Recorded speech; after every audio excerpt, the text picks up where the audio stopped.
I'm going to make him an offer he can't refuse. This is better know a treaty. And you don't realize there is no world anymore. It's only corporations. A few months back, the EU sought to tackle one of society's biggest dangers, powerful hoovers. And despite riots on an unprecedented scale in support of hoovers,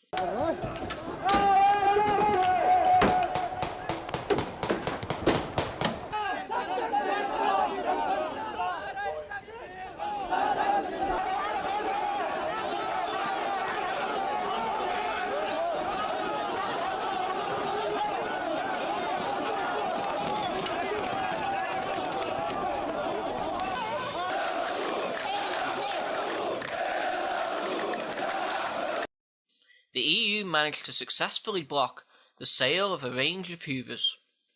Now, while this hoover ban clearly sucks,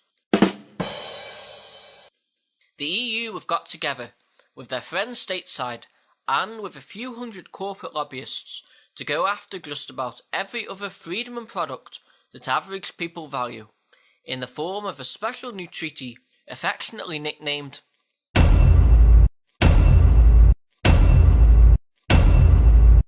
Yep, TTIP, or the Transatlantic Trade and Investment Partnership, has been designed by business for business, with its promoters, who of course have no self-financial interest in the proceedings at all, hailing it as a milestone for free trade.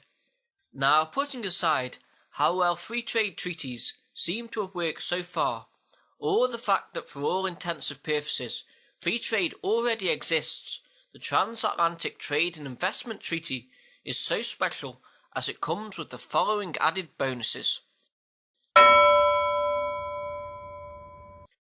First up, TTIP would do away with all those pesky regulatory trade barriers for big business.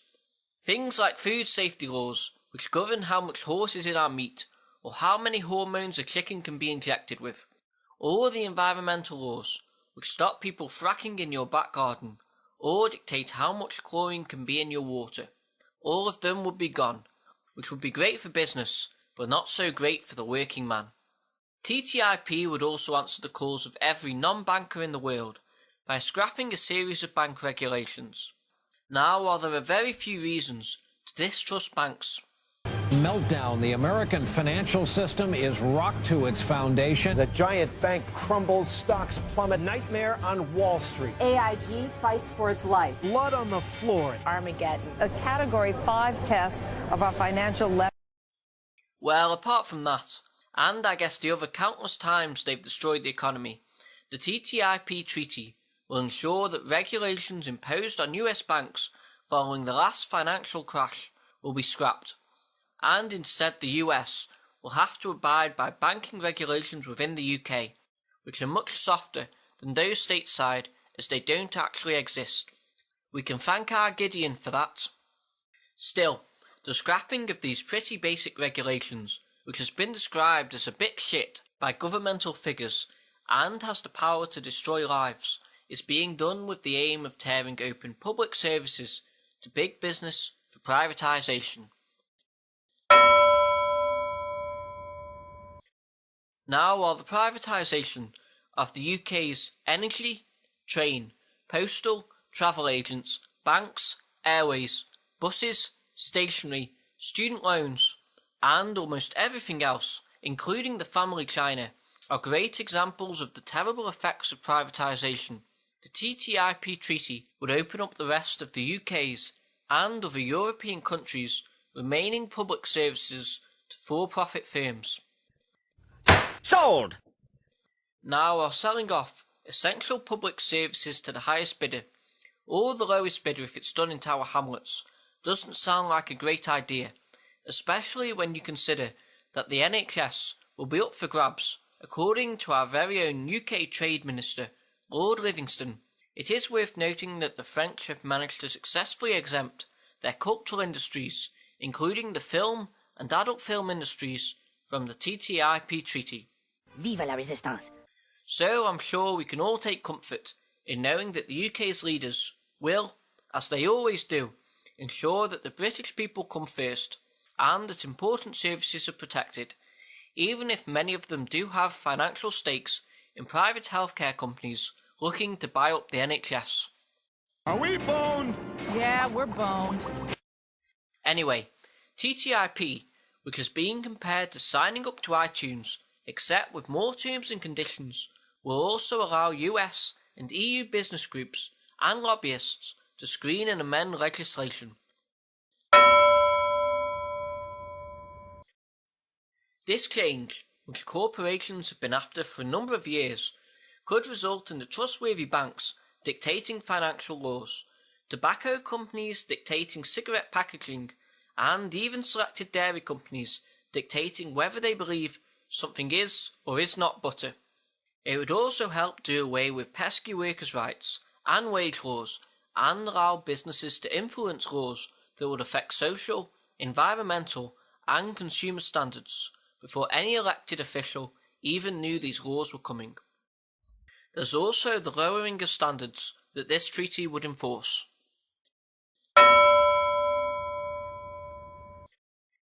You see, while Europeans currently have higher environmental standards and Americans have higher food safety standards, the TTIP treaty would mean blanket industry standards are applied, or harmonised as the treaty puts it, to every industry in both continents. Except in a crafty little manoeuvre, the lobbyists have managed to swindle it so that the lowest standards and regulations will be the ones adopted. So where the Europeans may have fought over a long period of time to achieve strict environmental rules, these will now be lowered to the American standards. And where the Americans have higher bank regulations and food standards, these will be lowered to the European standards. Similarly, whilst Europeans may have stricter quotas regarding what constitutes an obese person, these will be lowered to the American standards. And whilst Americans may have stricter standards regarding dental practices, these too will be lowered to European standards.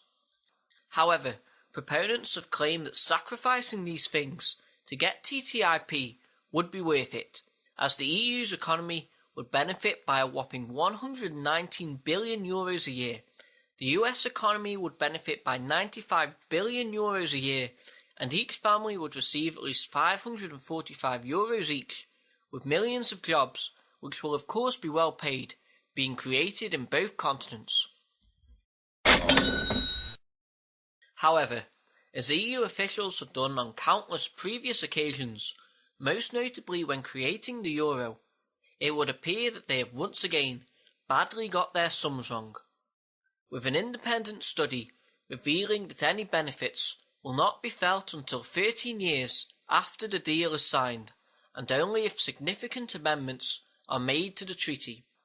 It also turns out that there will be next to no economic benefit, with the economic gains for ordinary people not amounting to €450 a year, but instead giving them enough to purchase an extra coffee once every decade, so long as the coffee does not include milk or sugar.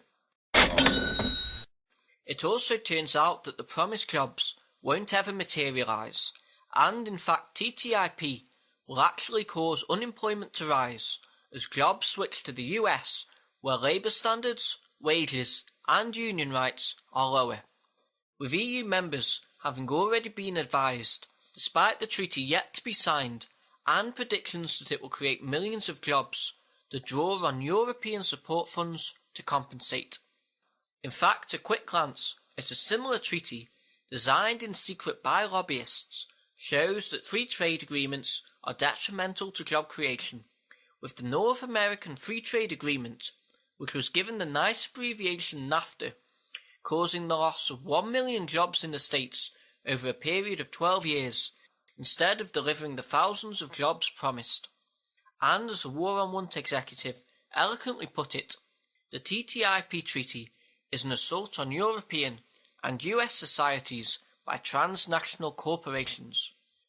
Harsh words.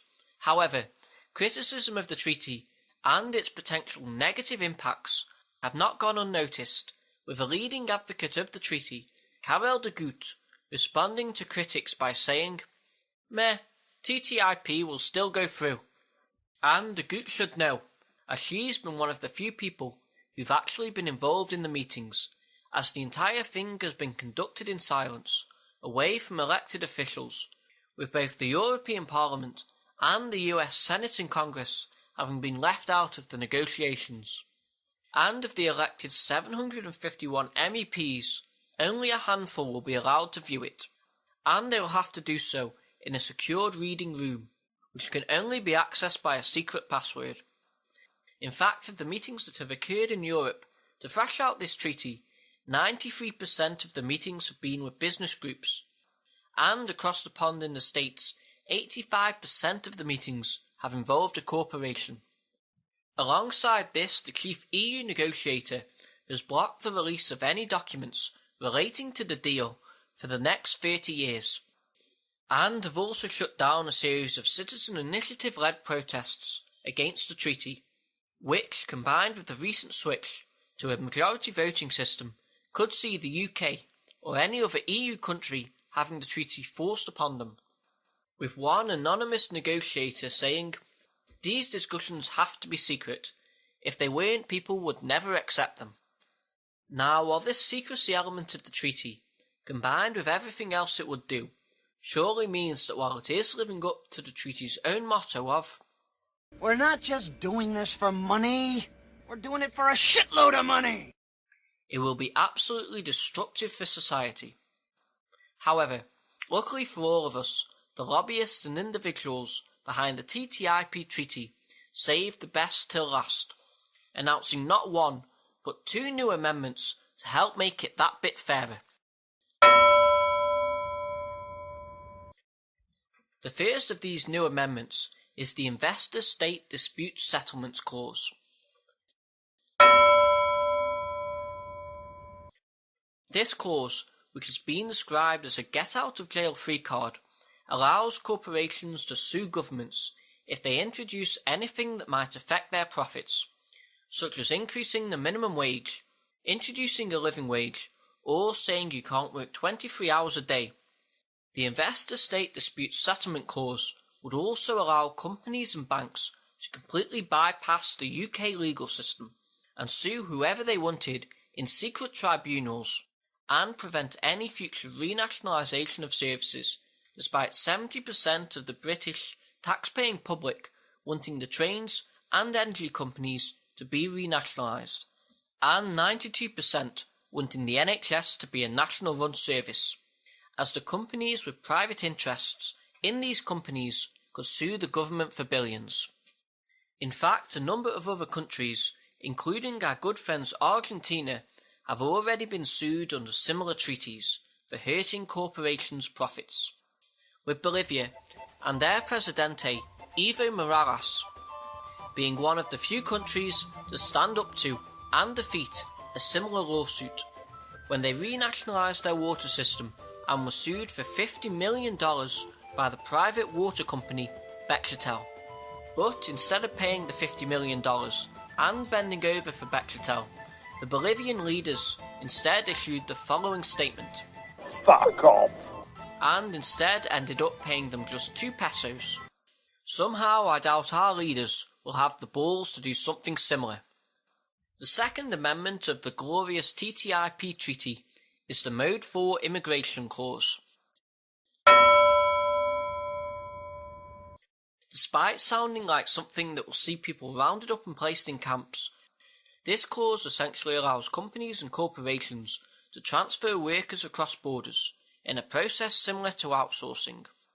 But instead of moving the factory to a cheaper, less paid location, you move the cheaper workers to the factory, meaning that all those workers who demand the minimum wage can be replaced by people who may or may not be paid 62 pence an hour to make a protest t-shirt for a millionaire, which will undoubtedly drive down the value of labour and see your average worker suffer.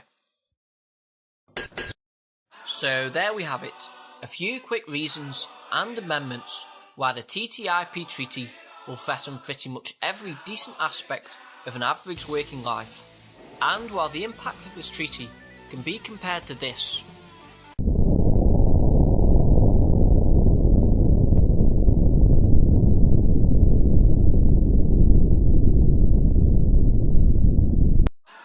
It's worth better knowing that should the TTIP treaty successfully scrap decent rules and regulations, tear open public services for privatisation, allow corporations to screen legislation and lower standards, as well as give corporations the right to sue governments and take control of immigration and wage policies, then not only will a large number of British people find themselves without a choice as to which future corporation governs them, or be without work and a decent standard of living in the future, but more worryingly, should the TTIP treaty go through, then this government and all the untold suffering they've inflicted on vulnerable people will be referred to as glory days.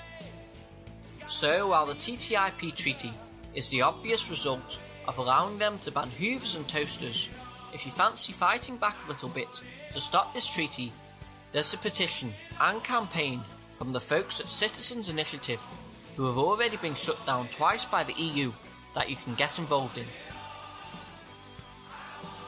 Vive la résistance!